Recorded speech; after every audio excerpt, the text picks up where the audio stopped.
Welcome to Siddhivinayak Education Institute.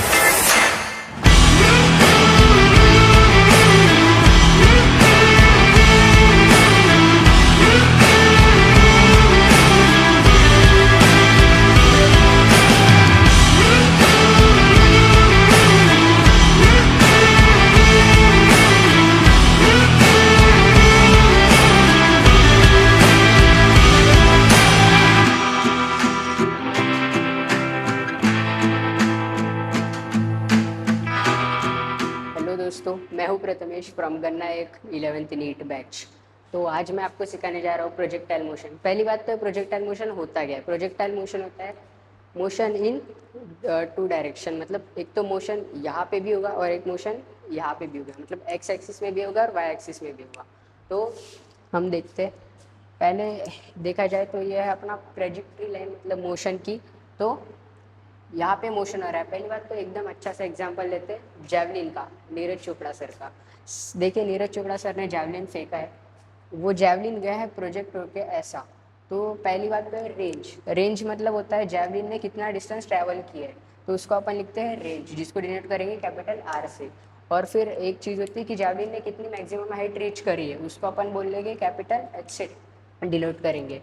तो पहली बात तो ये जैवलिन को फेंकने के लिए कुछ इनिशियल वेलोसिटी लगती है, तो वो इनिशियल वेलोसिटी होगी यू, जो यहाँ पे अपन ने लिखी है। So you 100। तो पहले अपन को इधर रिजॉल्व करना पड़ेगा। अपन ने यहाँ रिजॉल्व किया है। रिजॉल्व करने के बाद आता है यहाँ पे एक्स डायरेक्शन में एक्स और ये है वाई। तो एक्स डायरेक्शन में होगा यू कॉस थीटा, ये थीटा की वैल्यू है, और ये वाई डायरेक्शन में होगा यू साइन थीटा। तो ये इनिशियल वेलोसिटी है। अब देखी जाए तो यह है ग्राउंड टू ग्राउंड मोशन, जहाँ पे ऑब्जेक्ट ग्राउंड से ही थ्रो किया जाता है, ग्राउंड पे नीचे गिरता है। तो यहाँ पे एक इम्पॉर्टेंट चीज़ है कि इनिशियल वेलोसिटी और जो फाइनल वेलोसिटी यहाँ पे जो रहती है वो हमेशा सेम रहती है। मतलब यहाँ पे अगर इनिशियल वेलोसिटी 5 है तो यहाँ पे भी इनिशियल वेलोसिटी 5 होगी, लेकिन यहाँ पे वो नेगेटिव टर्म्स में होगी, मतलब नेगेटिव 5 होगी।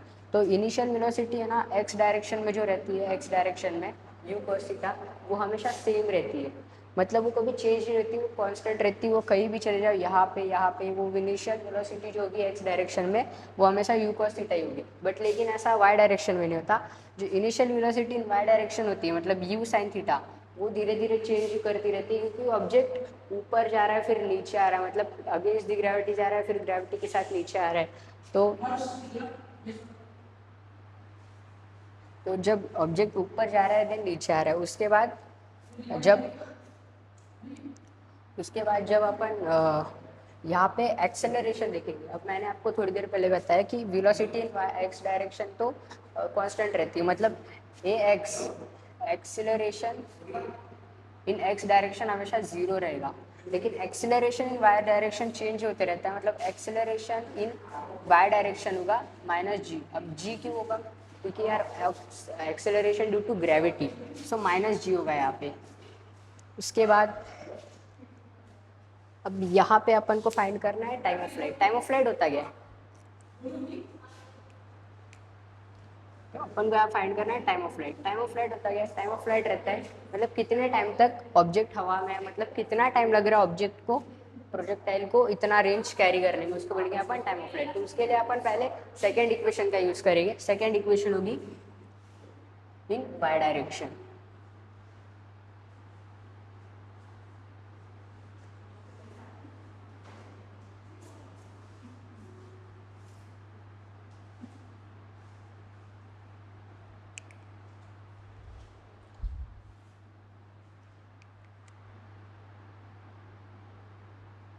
तो ये है सो ये है second equation in Y direction. So second equation in Y direction में आप वाई की जो चेंज देखेंगे वाई के, तो वाई का चेंज दिख रहा नहीं है। देखा जाए तो यहाँ से प्रोजेक्टाइल फेंका गया और वहीं पे लैंड हो रहा है, मतलब यहाँ पे कोई चेंज नहीं है। सो इसकी वैल्यू जीरो हो जाएगी, और इसकी वैल्यू अभी अपन ने लिखे यू वाई की यू साइन थीटा,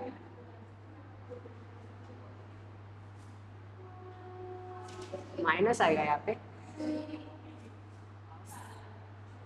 यू आई की वैल्यू जी है, तो यहाँ पे जीरो, तो इसको अपन इस साइड भेज देंगे।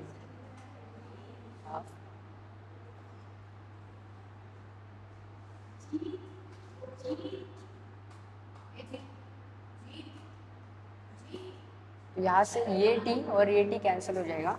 सो यहाँ पे टी की वैल्यू कुछ ऐसे आएगी, you sine theta, 2u sin θ, 2 इधर जाएगा अपॉन जी। सो ये है टाइम ऑफ फ्लाइट की वैल्यू। टाइम ऑफ फ्लाइट को अपन कैपिटल टी से डिनोट करते, सो है टाइम ऑफ फ्लाइट की वैल्यू।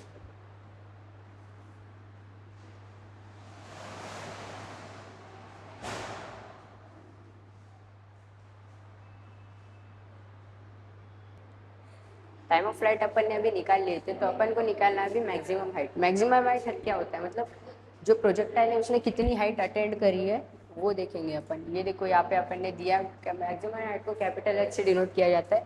तो यहाँ पे भी वही सेकेंड इक्वेशन लगेगी इन एक्स डायरेक्शन या वाई डायरेक्शन, सॉरी।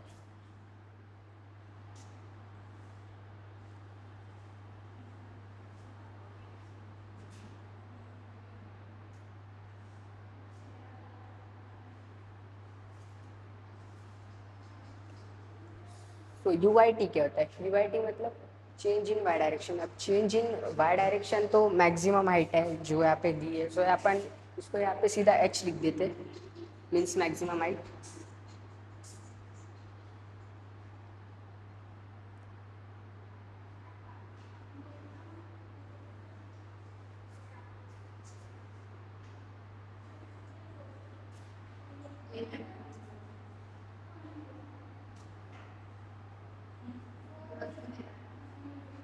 अब यहाँ पे अपन ने एक टी की वैल्यू निकाली थी जो थी 2u साइन थीटा बाय जी। ये अभी थोड़ी देर पहले अपन ने टाइम की वैल्यू निकाले थे। सो अब इस वैल्यू को अपन यहाँ पुट नहीं कर सकते क्योंकि मैक्सिमम हाइट अटेंड करने के लिए उसको फुल टाइम नहीं लगेगा, उसको टाइम का हाफ लगेगा। सो यहाँ पे टाइम का हाफ अपन करते हैं, तो ये हो जाएगा u sine theta by ji. So ये वैल्यू अपन अभी यहाँ पे पुट करेंगे t की जगह पे। सो ये हुआ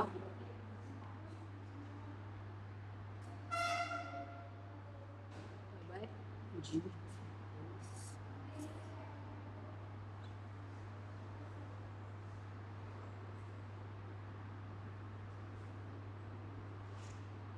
जी स्क्वायर। सो यहाँ से ये g और ये g कैंसिल हो जाएगा और बस इतना ही। और उसके बाद अपन को यहाँ पे कॉमन लेना पड़ेगा, जैसे यहाँ पे यू स्क्वायर कॉमन ले लिए, यहाँ पे साइन स्क्वायर कॉमन ले लिए, साइन स्क्वायर थीटा, और यहाँ पे g कॉमन ले लिए। सो अभी ब्रैकेट में बचता है 1 माइनस 1/2। सो बस h की वैल्यू यहाँ पे आ चुकी है जो होगी u square sine square theta by 2g। ये है फॉर्मूला मैक्सिमम हाइट निकालने का। अब अपन फाइंड करेंगे रेंज। रेंज में हमें बताया था कि कितना डिस्टेंस वो एक्स डायरेक्शन में ट्रैवल करेगा प्रोजेक्टाइल। सो रेंज निकालने के लिए अपन यहाँ पे लगाएंगे equation in Y direction, second equation लगाएंगे इन एक्स डायरेक्शन, सॉरी।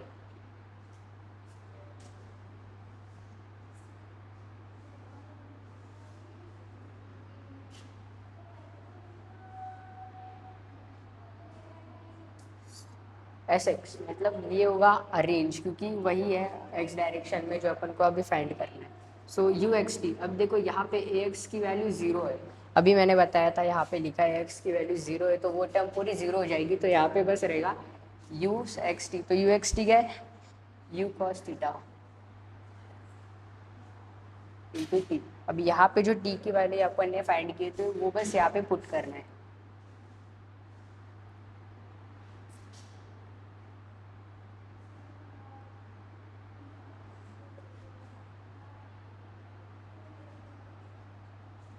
बस ये पुट करने के बाद अपना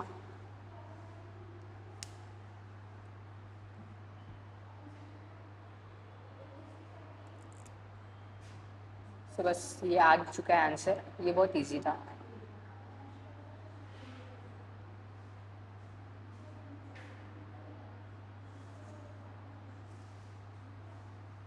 ये है फॉर्मूला। इसको और एक तरीके से लिखते हैं जो है r इज इक्वल टू,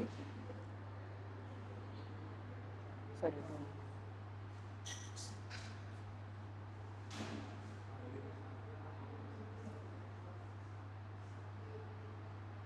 ये एक और फॉर्मूला है रेंज फाइंड करने का। ये जीत बंद कर दे, जीत रुक जा रुक जा रुक जा। तो अभी अपन सेकंड पढ़ेंगे। जो प्रोजेक्टाइल का फॉर्म है वो है हॉरिजॉन्टल प्रोजेक्टाइल। हॉरिजॉन्टल प्रोजेक्टाइल क्या होता है? जब अपन ने जो प्रोजेक्टाइल देखे थे, हॉरिजॉन्टल प्रोजेक्टाइल बस उसका हाफ रहता है जहाँ से मैक्सिमम हाइट से ऑब्जेक्ट को नीचे प्रोजेक्ट किया जाता है।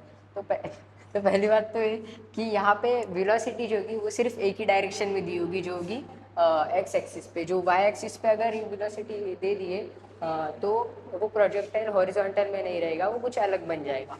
सो यहाँ पे ये जो यू एक्स की वैल्यू है, मतलब यू एक्स है, वो यहाँ पे यू रहेगा क्योंकि एक ही डायरेक्शन में वेलोसिटी दी है इनिशियल, तो यू उसको कंसिडर करते हैं। तो वो रेंज है यहाँ पे, और ये मैक्सिमम हाइट। तो मैक्सिमम हाइट इसमें अपन को पहले से गिवन रहती है। तो यहाँ पे फॉर्मूला है टाइम ऑफ फ्लाइट निकालेगा। अब टाइम ऑफ फ्लाइट अपन यहाँ पे कुछ ऐसी तरीके से निकालेंगे, वही सेकेंड इक्वेशन पुट करेंगे यहाँ पे इक्वेशन ऑफ मोशन में। So second equation in Y direction. सो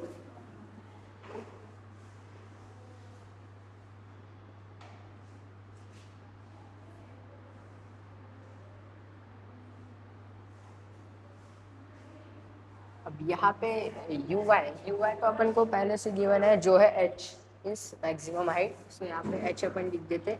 और यहाँ पे जो यू वाई की टर्म है, ये जो टर्म है यहाँ पे इनिशियल वेलोसिटी दी नहीं है, यहाँ पे सिर्फ एक्स डायरेक्शन में वेलोसिटी देते हैं। तो ये जो टर्म होगी ये होगी जीरो। सो ये टर्म पूरी यूनिट की पूरी जीरो हो जाएगी। तो यहाँ पे सिर्फ ये चीज़ बचेगी जो अपन यहाँ पे लिख देते हैं टू। अब ए वाई क्या है? ए वाई यहाँ पे ए वाई की वैल्यू यहाँ पे माइनस जी नहीं है, यहाँ पे ए वाई की वैल्यू सिर्फ जी है क्योंकि ये ऑब्जेक्ट नीचे जा रहा है, मीन्स टूवर्ड्स द ग्रेविटी जा रहा है। तो यहाँ पे माइनस नहीं आएगी ग्रेविटी की equation, acceleration due to gravity ये पॉजिटिव होगी। सो यहाँ पे लिख देते हैं अपन जी और ये टी स्क्वायर। सो ये है टी मतलब टाइम ऑफ फ्लाइट। तो यहाँ पे एच को यहाँ टू को यहाँ डाल देते हैं, तो टू एच बाय यहाँ पे जी हो जाएगा is equal to t square. So t की वैल्यू आ जाएगी whole root two H by ji. So ये है फॉर्मूला टाइम ऑफ फ्लाइट को फाइंड करने का। सो अब अपन यहाँ पे फाइंड करेंगे आर की वैल्यू। अब आप सोचोगे मैंने एच की वैल्यू क्यों फाइंड नहीं की, मतलब मैक्सिमम हाइट क्यों फाइंड नहीं की, क्योंकि वो तो पहले से गिवन है। तो अभी अपन फाइंड करेंगे आर की वैल्यू, मतलब रेंज। तो रेंज के लिए अपन वापस से सेकेंड इक्वेशन लगाएंगे in Y direction. So S Y S अरे यार एक्स डायरेक्शन में, sorry, X S X is equal to U X T plus half A X T square. So ये जो अपन यहाँ पे वैल्यू निकाल दिए, सो वी एस एक्स क्या होगा? एस एक्स होगा आर, जो अपन को अभी फाइंड करना है। So R is equal to U X T.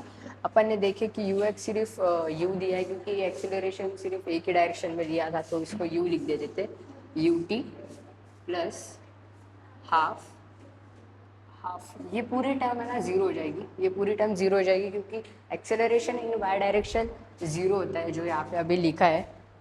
सो वो टर्म पूरी जीरो हो जाएगी। सो यहाँ पे आर, सो यहाँ पे टी की वैल्यू अपन पुट करते जो अभी अपन ने थोड़ी देर पहले निकाले थे। So R is equal to होगा U whole root two H by ji. So बस यही फॉर्मूला है रेंज को फाइंड करने का, और यहाँ पे अपना प्रोजेक्टाइल मोशन खत्म होता है। अब मैं चाहता हूँ कि आप इस वीडियो को ढेर सारे लाइक्स दीजिए और कमेंट कीजिए आपको वीडियो कैसी लगी। So please follow